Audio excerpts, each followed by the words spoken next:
The game that went wrong. It started like any normal night. Nothing special, nothing that should have turned into something unforgettable. I was 15, home alone, just trying to pass time. My parents had gone out and wouldn't be back until late, so I called my best friend Chris over. That was routine for us. We'd hang out, play games, watch random stuff, just doing what bored teenagers do. But that night felt different. Not at first. At first it was just boredom pushing us into something stupid. Hide and seek. Yeah, sounds childish, but in the dark, in a quiet house, it becomes something else. We turned off most of the lights, left only the kitchen glowing faintly. The rest of the house sank into shadow. Chris went first. I counted. When I finished and started searching, everything felt off, too quiet. Every step echoed. Every door I opened felt heavier than usual. I checked every room upstairs, my parents' bedroom, mine, the guest room. Nothing. Eventually, I found him in the basement. We laughed, switched roles. Then it was my turn. I hid under the guest bed, pulling the fabric down so I was completely hidden.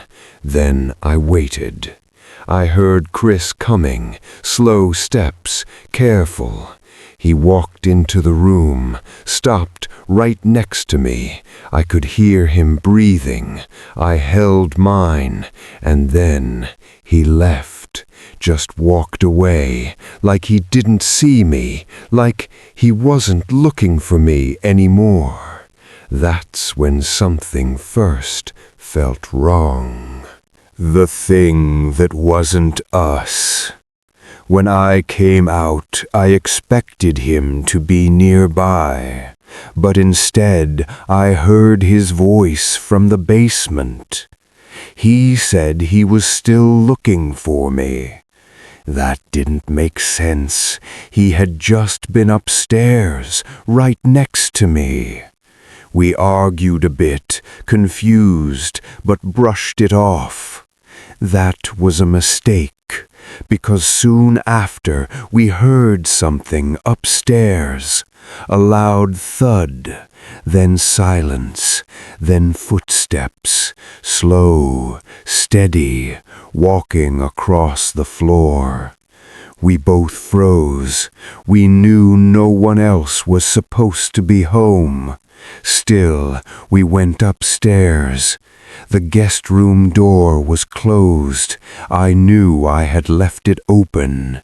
From inside came a dragging sound, something moving. I opened the door. Nothing. Empty. Closet. Empty. No one there. We tried to laugh it off, tried to convince ourselves it was nothing.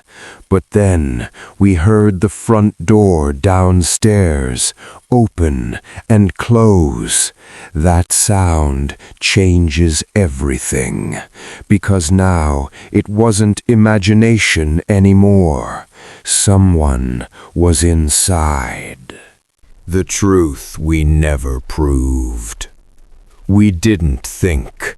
We didn't investigate. We ran. Out the back door, across the street, straight to Chris's house. His parents called the police. They searched everything, top to bottom, basement, closets, every room. Nothing. No sign of entry, no footprints, no proof.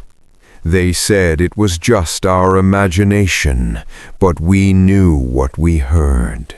We knew what we felt, and deep down, we knew we weren't alone that night. But what stayed with me wasn't just that house, it was what came after. Another game, different place, the woods. Footsteps that didn't belong to anyone, whispers in the dark, a figure standing between the trees, watching. And then later, someone new, a stranger, Keith. He appeared out of nowhere, joined our game, acted normal, too normal, then disappeared. That same night, I found a rope near my window, and hours later, footsteps outside my room, then at my door. And when I looked outside, someone was standing there, watching me, close enough to touch the glass. We never saw him again, never got answers, but all those moments, they connect in one way. They all start the same. A simple game, a normal night, and then something shifts, something you can't explain, something you can't prove, but something you never forget. Because once you feel it, once you realize it, you understand something terrifying. You were never alone.